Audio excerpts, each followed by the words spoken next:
Morning. Welcome to Carmel Valley Community Chapel. Good to see you here this morning. I want to thank Kristen Ramson for being our liturgist this morning, and Holly Thompson for being our deacon to the diaspora. At this point in the service, I invite all who are able to please stand and join responsively in the call to worship printed in the bulletin.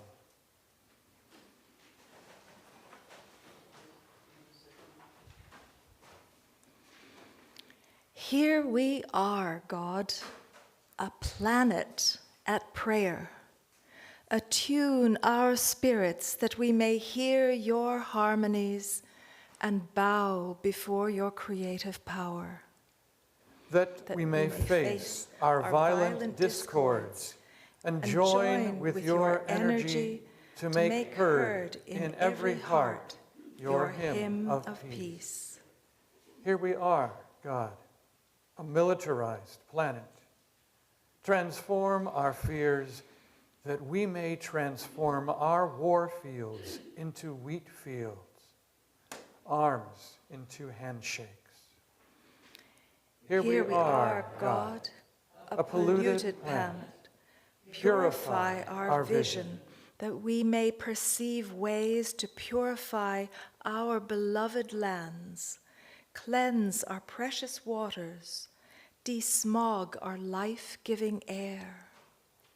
Here we are, God, an exploited planet. Heal our heart that we may respect our resources, hold priceless our people, and provide for our starving children an abundance of daily bread. Let us join together in singing our opening hymn, which is number 408 in the hymnal, The Gift of Love.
Please be seated.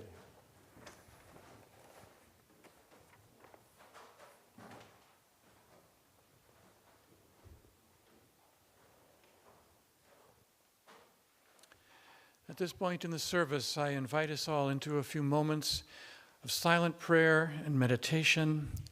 I invite you to take this time to center your hearts, your minds, your bodies, your spirits into this here and now that we are creating together. After a short, silent meditation time, I'll play a brief musical meditation to bring us back into the flow of our liturgy. Let us join together now in silent meditation.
So this morning, we're doing something a little different. We've done it a few times before in recent years. I'm inviting us all into a time and a process of biblical reflection that is based on two things. One, an ancient monastic practice of communal reading and prayerful listening that is known as Lectio Divina, along with an African philosophy of interconnectedness called Ubuntu. In our time today, we will hear the gospel text for this morning 3 times. Each time it'll be in a different translation. The first is the New Revised Standard Version translation, one of the best that is easily accessible and available in current times. The second is going to be a more modern translation by a scholar named Sarah Rudin. And the third is going to be what's called the Scholars Version, which is a version of the Gospels and the New Testament in general that comes out of the Westar Institute, the Jesus Seminar. After each reading, there's going to be a moment for silence, just to let us sit with it. And then there's going to be a question, a simple, direct question. And then after the question, there will be a time for sharing of our responses. Now, I have also shared my cell phone number with our diaspora community, people that are joining us on live stream. So I will be checking my phone. However, when Kristen is reading the first reading, I'm going to have to leave and go back into the office to get my phone, which I left in the office. So when you see me checking my phone this morning, I am not, going online or doom scrolling or anything like that. I'm just checking to see if any of our people on the live stream have something they'd like to share, okay? So they can share with us if they want to. Ubuntu is, as I said, an African philosophy that embodies interconnectedness, compassion, and communal harmony. It emphasizes the idea that I am because we are. And it advocates for our shared humanity where all individuals can thrive through mutual support and respect. Ubuntu promotes the idea that our well-being is intrinsically linked to the well-being of others, and it seeks to foster environments where mutual respect and cooperation thrive. Ubuntu is sometimes expressed in the phrase, a person is a person through other persons. This recognizes that our identity and our existence are shaped by our relationships with one another. Ubuntu encourages us to recognize the humanity in others and to prioritize communal welfare over personal gain. It promotes reconciliation, forgiveness, restorative justice as means to resolve conflicts and heal societal wounds. Something that sounds like we really need today to start fixing things in our world. And it is by listening to others without judgments and sharing with one another our honest responses, we put this philosophy into practice. Now, a couple reminders of what you already know. I invite you during this time of reflection, when we will have silence, we will have times to respond, we will have times to listen to other people's responses. I would remind you to engage your whole self, which is not just your own mind and your own body and your own feelings, but it's also one another's. I would invite you to center your body into this interconnected space with compassion, mindfulness, and presence. I would remind you to just be present to whatever shows up. Maybe we can stop our judgments of others by halting their judgments of ourselves. The questions I will ask, as I said, are going to be simple and direct. There are no trick questions. There are no wrong responses. This is not a test. This is an invitation.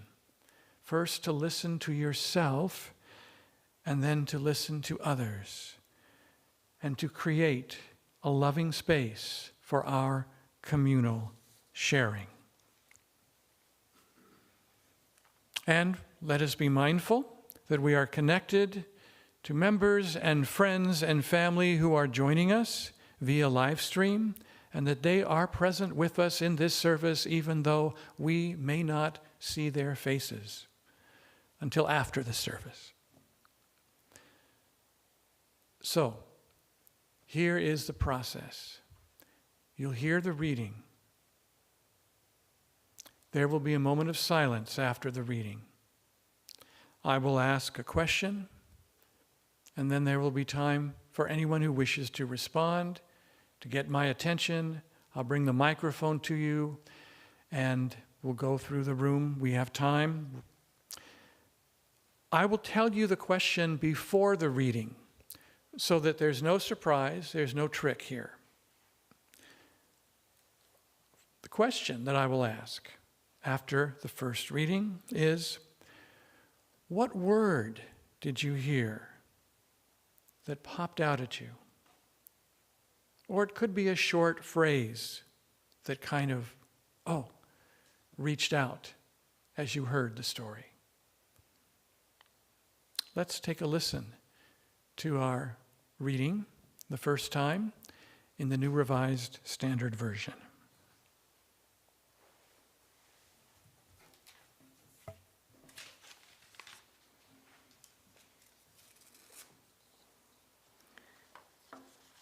This is Luke chapter 12, verses 13 to 21 of the New Revised Standard Version.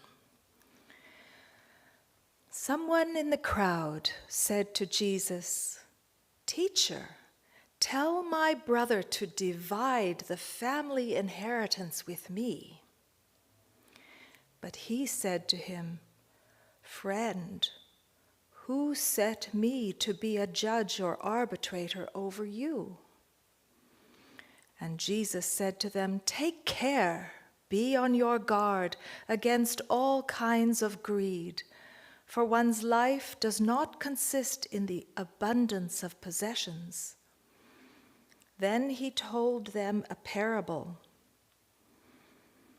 The land of a rich man produced abundantly, and he thought to himself, "What should I do? For I have no place to store my crops." Then he said, "I will do this. I will pull down my barns and build larger ones, and there I will store all my grain and my goods. And I will say to my soul, 'Soul, you have ample goods laid up for many years. Relax, eat, drink, be merry.' But God said to him, 'You fool, this very night your life is being demanded of you, and the things you have prepared, whose will they be?'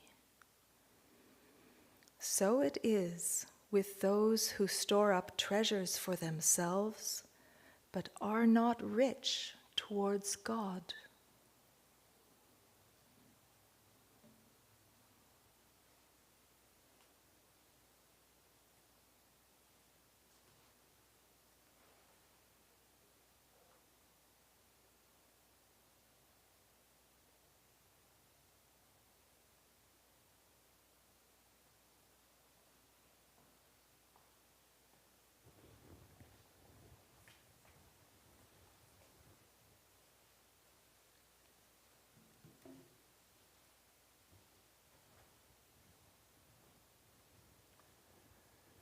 So, what word or phrase caught your attention in that first reading?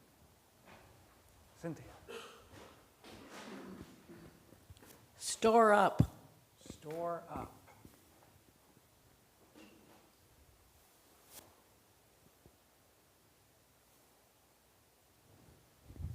Coming at you, Rich. Rich towards God. Rich towards God. Joy. Greed. Greed.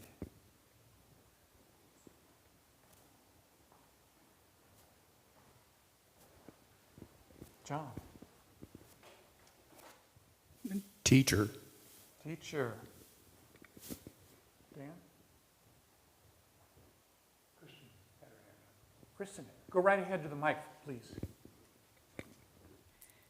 You fool. You fool. Yes. Tell my brother. Tell my brother.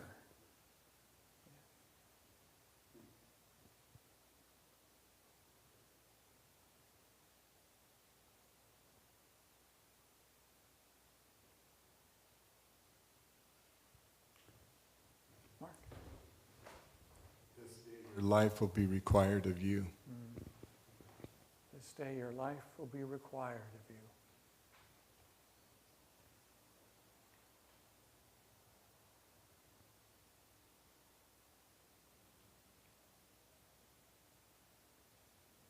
Wayne.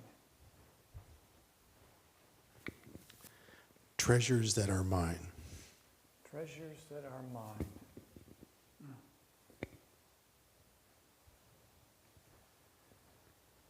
Let me check with our live stream folks.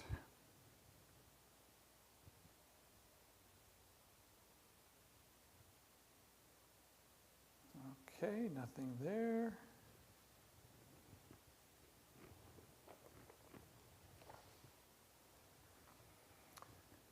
So I heard, you fool, rich towards God.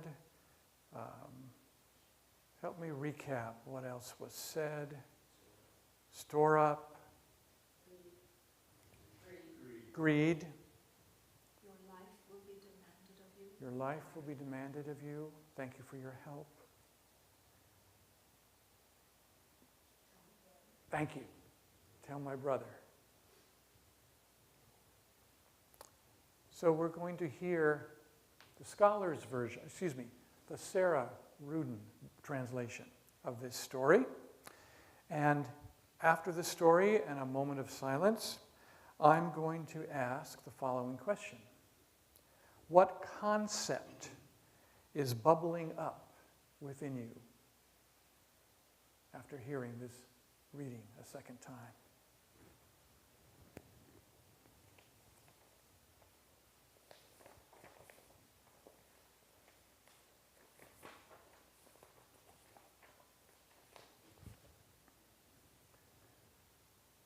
Luke 12, 13 through 21. Someone in the crowd said to Jesus, "Teacher, tell my brother to divide the inheritance with me." But Jesus said to him, "Hey, you, who appointed me judge or executor for the two of you?" And Jesus said to them, "Look out and keep on guard against every kind of greed. Because when someone has more than they need, their life doesn't depend on their possessions." Then he told them a story to illustrate, saying, "A certain rich man owned very productive land, and he calculated inwardly, saying, 'What will I do? I don't have anywhere to store my crops.' Then he said, 'Here's what I'll do. I'll tear down my barns and build bigger ones. And I'll store there all my grain and other good things. And I'll say to the life within me, Life, you have many good things laid away for many years to come. Rest, eat, drink, have a good time.' But God said to him, 'You idiot, on this actual night, they're demanding your life back from you. All of your possessions, who are they going to belong to?' That's how it goes for anyone who fills storehouses for themselves, but isn't rich for God."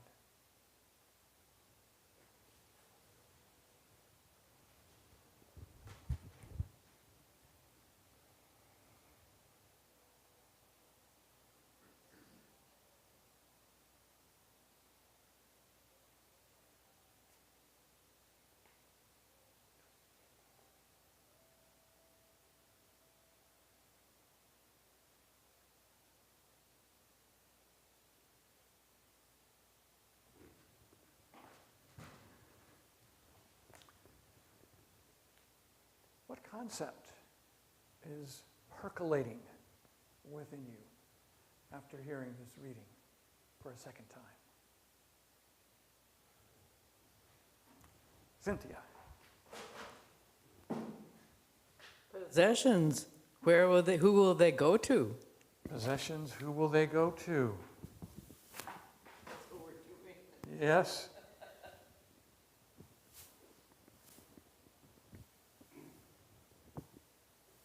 John, and then Wayne. Selfish harm. Selfish harm. There's the lyrics to a song that brings back, money can't buy back your youth when you're old, or a friend that's grown lonely, or a heart that's grown cold. The wealthiest person is a pauper inside compared to the man with the, or the person with a satisfied mind. Wow. I'm impressed in your memory. Say that again. Repeat that. You've got a request to repeat those lyrics again. Money can't buy back your youth when you're old, or a friend when you're lonely, or a heart that's grown cold. The wealthiest person is a pauper inside compared to the man or the person with a satisfied mind.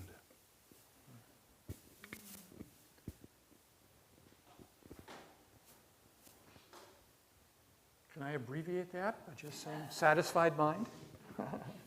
That phrase, rich for God, it's like, why be rich? Mm-hmm. Why collect things? Why have money? Yeah. Yeah. Rich for God.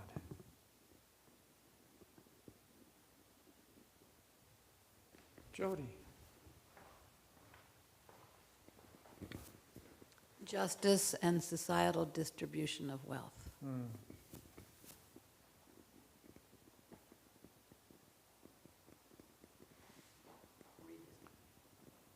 Distributive justice. Yes. Rich. The impermanence of relative life. Impermanence of relative life.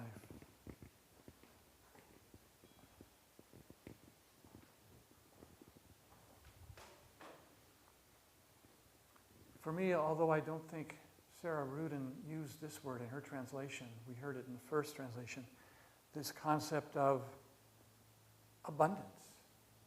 I mean, really, in this story, in this parable, overabundance.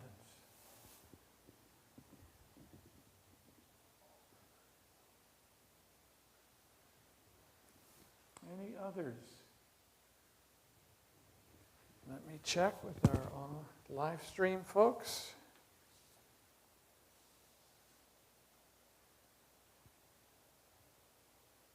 All right, nada.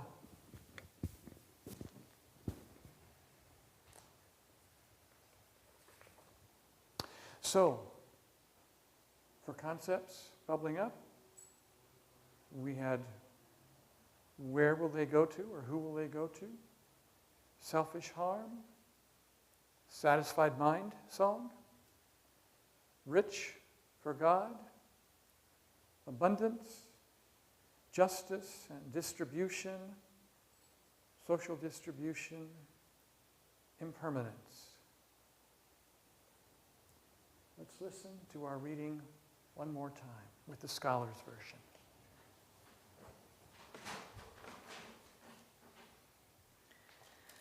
Someone in the crowd said to him, "Teacher, tell my brother to divide the inheritance with me." But Jesus said to him, "Mister, who appointed me your judge or arbiter?" Then Jesus said to them, "Watch out. Be on guard against greed in all its forms. After all, possessions, even in abundance, don't guarantee you life." Then he told them a parable. There was a rich man whose fields produced a bumper crop. "What do I do now?" he asked himself, "since I don't have any place to store my crops?" I know, he said. I'll tear down my barns and build larger ones so I can store all my grain and my goods. Then I'll say to myself, you have plenty put away for years to come. Take it easy. Eat, drink, and enjoy yourself. But God said to him, you fool, this very night your life will be demanded back from you. All this stuff you've collected, whose will it be now? That's the way it is with those who save up for themselves but aren't rich where God is concerned.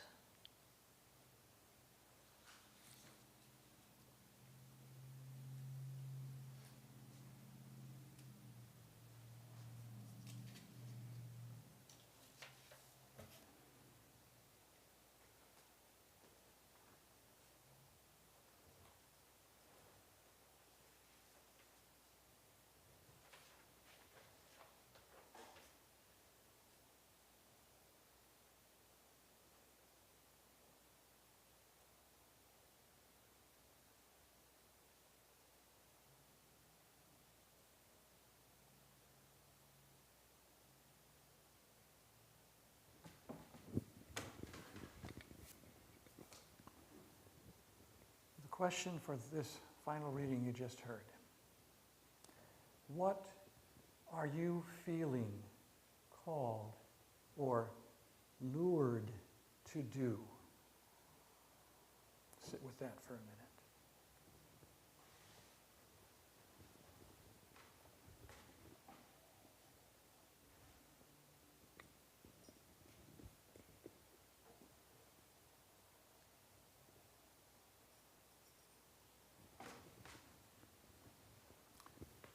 So what are you feeling called to do?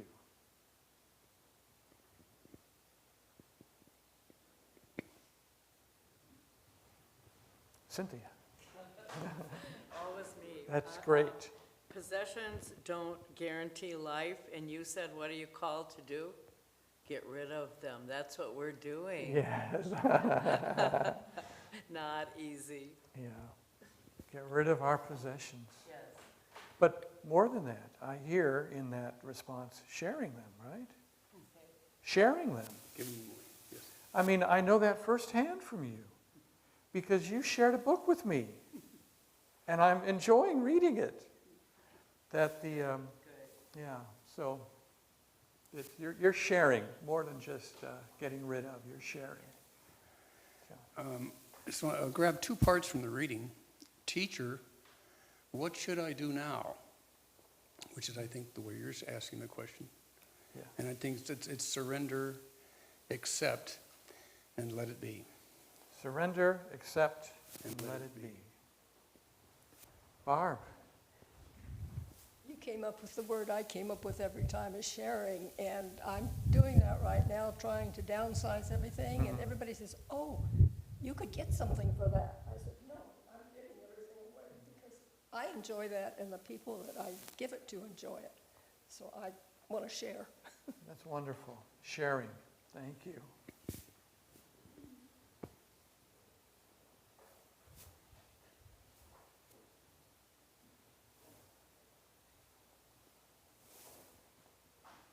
Wayne.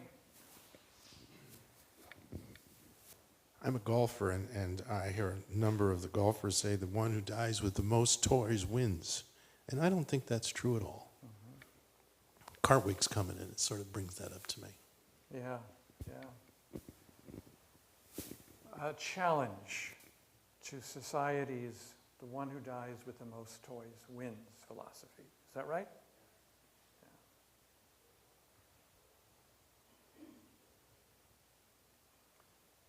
I heard someone, I think it was Jack Kornfield in one of his books, say that, you know, that philosophy of dying with money and wealth and toys, all that stuff is a consolation prize.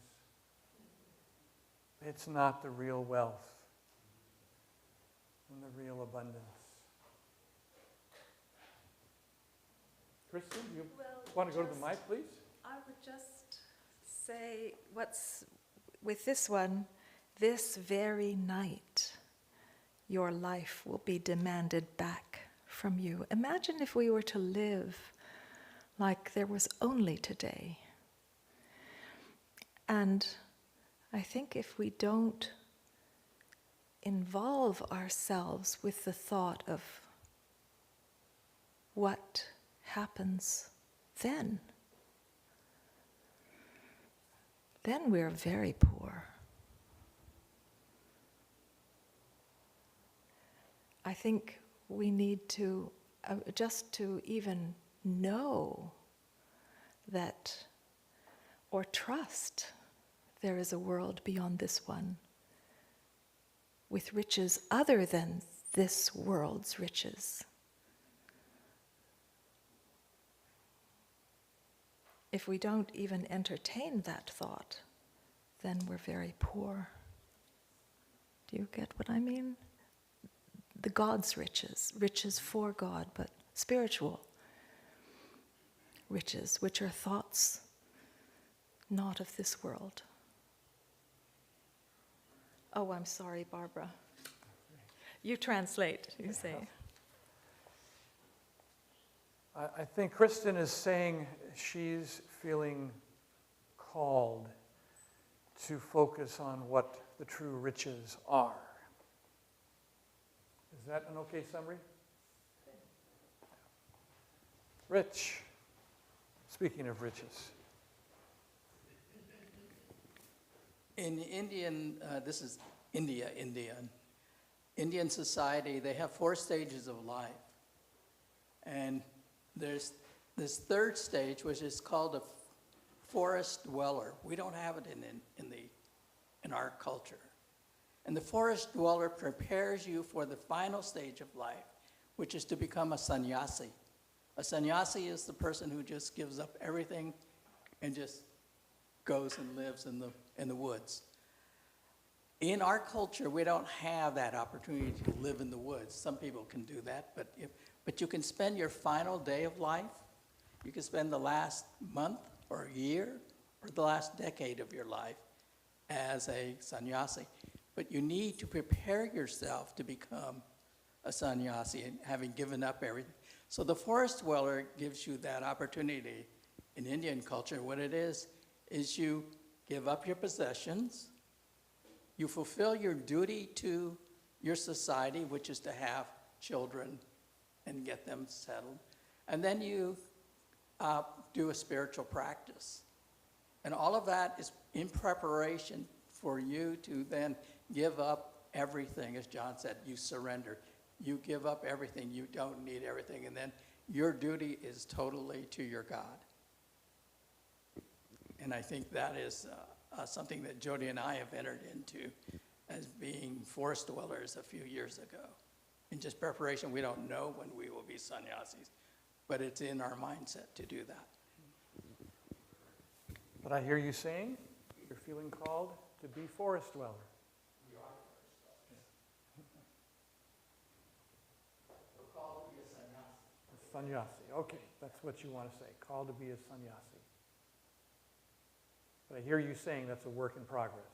It's always a work in progress. So you finally, you give up everything, you don't. And that can be the last, you just give up everything. You give up everything and there's nothing left for you to hold on to. And you've prepared yourself for ending it in this society, which this society is mostly resume driven. And another way of translating that is we really should prepare our legacy. How do we want to be remembered? And that doesn't necessarily have to do anything with your degrees or your job resume. It really is, what are the relations? Who are be the people who are going to be around your bedside when you pass?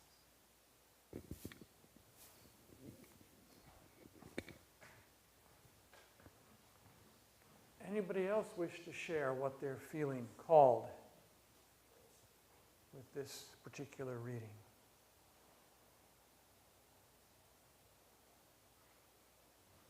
Christy. I think for me, all three translations call to mind the teachings of all of the world's religions, that we're being called to have all of our actions contribute to the health and safety and benevolence of all living beings. Thank you for that. The health and safety of all beings, of all creation.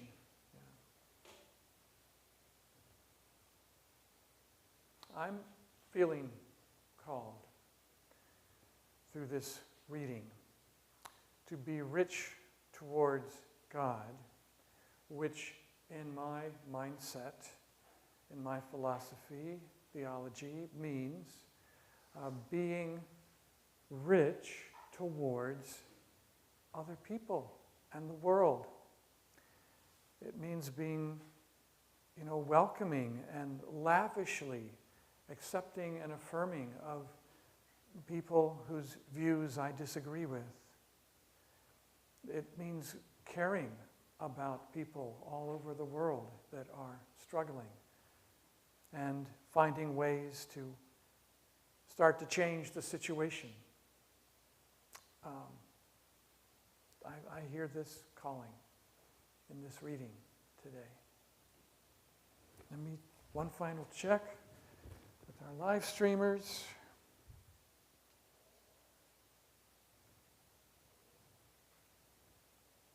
Okay. I guess they're still in rapt mode, thinking, reflecting. Maybe they'll share with us after the service.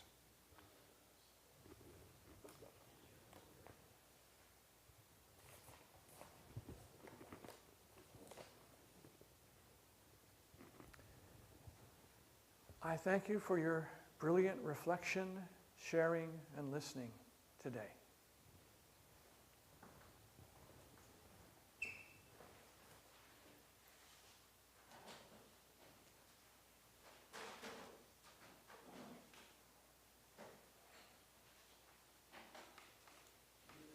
May we give of our abundance as we are able, generously and humbly.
Please join me in the blessing of our gifts as printed in the bulletin.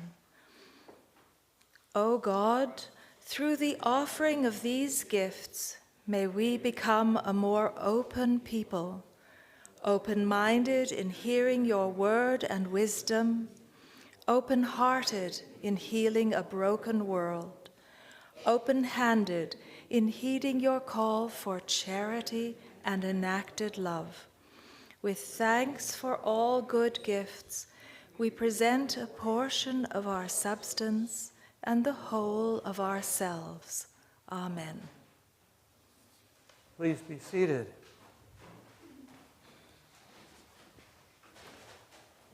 At this point in the service, I invite us to join together in a time of sharing our joys and our concerns with the community. If there's anything you'd like to share, please get my attention. I'll bring the microphone to you. And if there's any way in which we can respond in solidarity with your sharing, please let us know by ending with a phrase we can all repeat together, like, "Blessed be, thanks be to God, God hear our prayers," or whatever. Is there anything folks have to share this morning? Steve. A little bird looked at me this morning and said that it would like me to share that today is Kristen Ramsden's birthday. Yes. Happy birthday, Kristen. So touche. This little bird is my mother, and my mother is watching, so I'm going to sing a little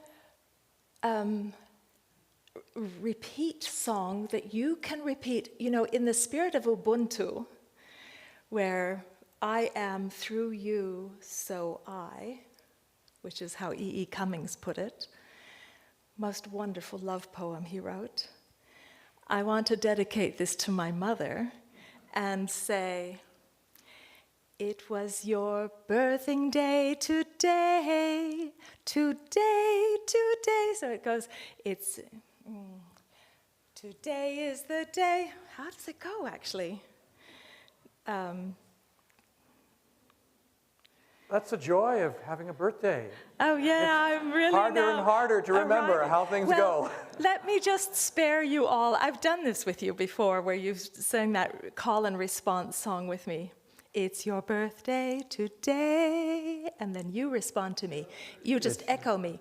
It's your birthday today. I'm so glad you're alive. I'm so glad you're alive.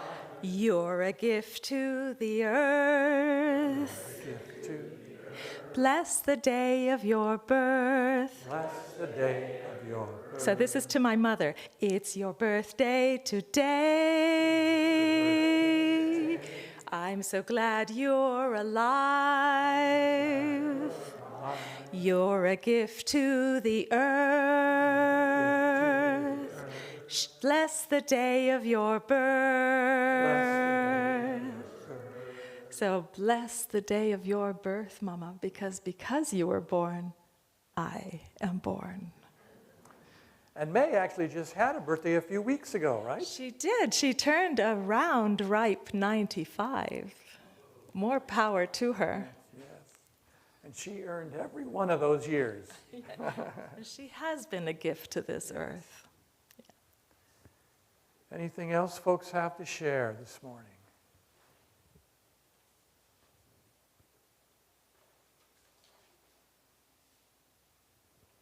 Well, I want to give thanks for the folks that showed up yesterday at Window on the Bay.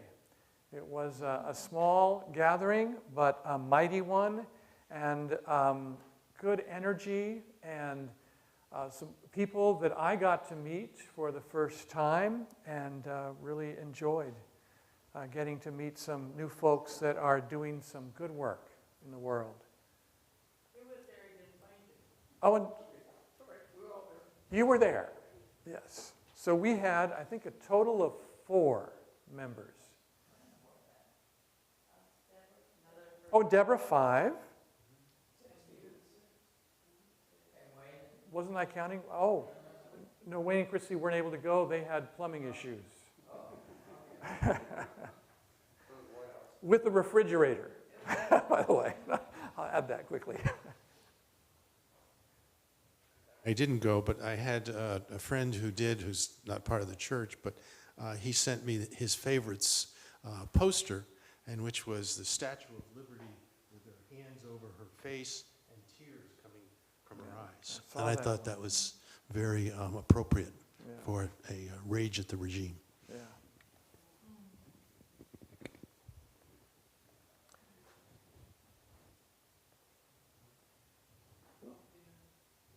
Oh, Dan.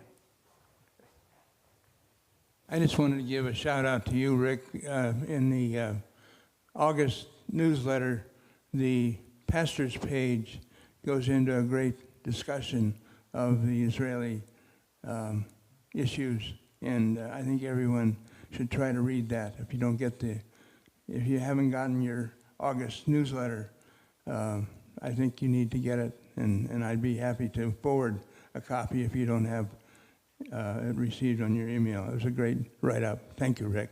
Well, thank you, Dan. I appreciate that.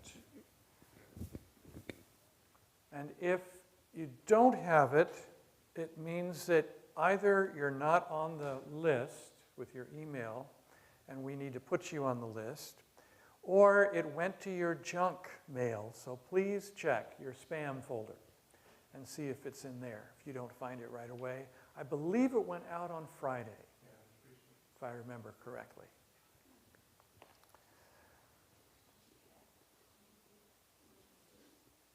All right. And I invite us all to just a few moments of silent prayer together, and then I'll invite us all to say this new version of the prayer of Jesus that's printed in the bulletin. Let us join together now in silent prayer.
Gracious Spirit, I thank you for this community, for this gathering of souls, this sharing of wisdom and compassion, and for this story about the abundance that we are given and the call to share that with others as abundantly as it has been given to us.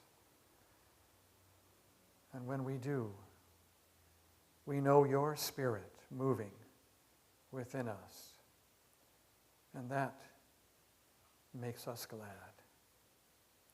Hear us now as we say this new version of that ancient prayer that our brother Jesus taught us to pray, saying, Everlasting Abba, Ima, whose name is holy, when our aims kiss, communion exists in this living world here and now.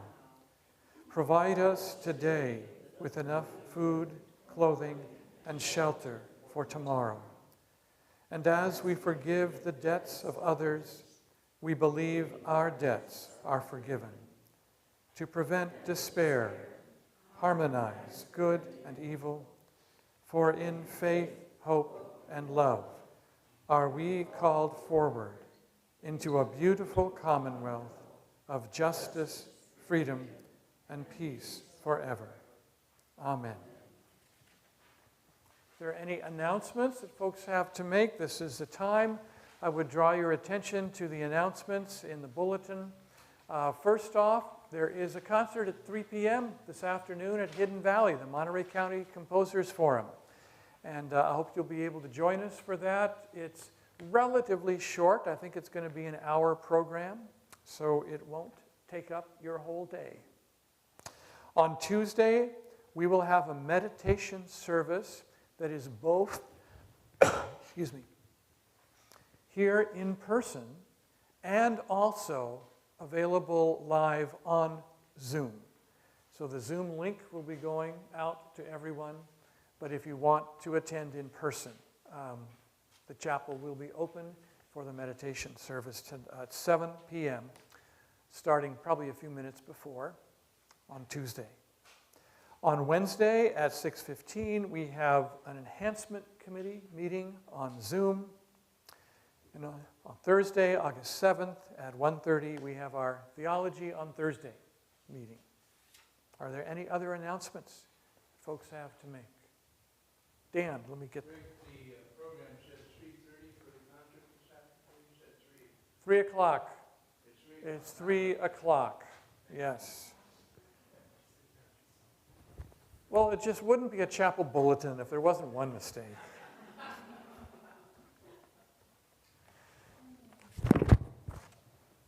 Wayne. I wanted to add a little color commentary to the Composers Forum. I think our minister has 3 compositions that are going to be played. One? Oh, But just I one. have 3 pieces I'm playing, Oh. 2 of other composers. Okay. I knew you were a star some part of it. So. And then second thing is on Wednesday, the Enhancement Committee, we are consistently looking for ideas to enhance our socialization with others in the community and our funding for different projects that we have that are part of our chapel's mission. So just anybody, I think they get a hold of the Zoom through you or through Linnea? Linnea sends it out. Okay. Yeah. If you want to join, please contact me at wwcphd80@gmail.com, and I'll get you, or Rick also at the journal. Okay, great, thank you. Thank you. Wayne. Christy. May I ask a quick question about the in-person meditation service? Because I know that the Zoom ones are with beautiful, different music, and so how does that work when you come to the chapel for the meditation? Okay, good question. If you have never been to a meditation service here, what happens is somewhere around 5 minutes before, it depends on how long the music is, there's a prelude. There's music playing. As you walk into the chapel, the door will be open. There's still light at 7 p.m. When later in the year it's completely dark, but you're walking into a chapel, no lighting, just the candles, and you find a place in the pews to sit. No one is talking from up front. I'm actually in the back pew reading the readings. There are 3 readings, and there's time of silence, and there's a kind of a call, an opening that I will say from the back, and it's all there's a lot of space in between what is said, so that there's time for reflection and meditation, contemplation. There are 3 readings. There's 1 scripture reading and 2 poems that somehow, in my crazy mind, relate. Or maybe not. And there's space to just meditate as the service progresses. And then there's a final benediction at the end, followed by a short piece of music. And then that's over, and people are invited to stay in the silence of the chapel for a while if they want, or leave whenever they're ready. Does that kind of tell you? So nothing you need to prepare, nothing you need to bring. There's no offering. You know, the meditation service itself is the offering for Tuesday evening. Oh, and I should say that there were a couple pieces of music that were not selected until after the bulletin had to go to press. So for the musical meditation, you heard a short prelude by Scriabin. It's a prelude in E major. For the offertory, it was the Adagio from Mozart's Piano Sonata in B-flat major. And the closing, the postlude this morning, is a piece I wrote 20 years ago for choir and violin and piano. And I'm just playing the piano part for the postlude. But I'm using it to help me practice for this afternoon when Laura Schwingel, who some of us know by her maiden name, Laura Anderson, incredible soprano, who will be doing a fundraising concert for us here at the chapel in September, is singing the song that's now just for soprano and piano this afternoon. So I'll say a little bit about what that is about in just a moment when I get to the benediction, but that's the special music for today. There are no further announcements. I invite all who are able to please stand and join in singing our closing hymn, How Can I Keep from Singing? One of the bulletin inserts this morning.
So the song you're going to hear for the postlude has a text, which you won't hear because you're just hearing the piano part. The text is based on a saying of Jesus found only in the Gospel of Thomas. And that saying goes like this: if you bring forth that which is in you, that which is in you shall set you free. If you do not bring forth that which is in you, all that is in you will cease to be. And then the next two verses are my take on the Gospel of Thomas message in general. The last verse goes like this, and this is the benediction. So then bring forth that which is in you, the light, the fruit, the soil, the good, so that the kingdom may be known within you. And that within you shall shine forth. The light within you shall shine forth. The life within you shall shine forth and make you whole. Amen.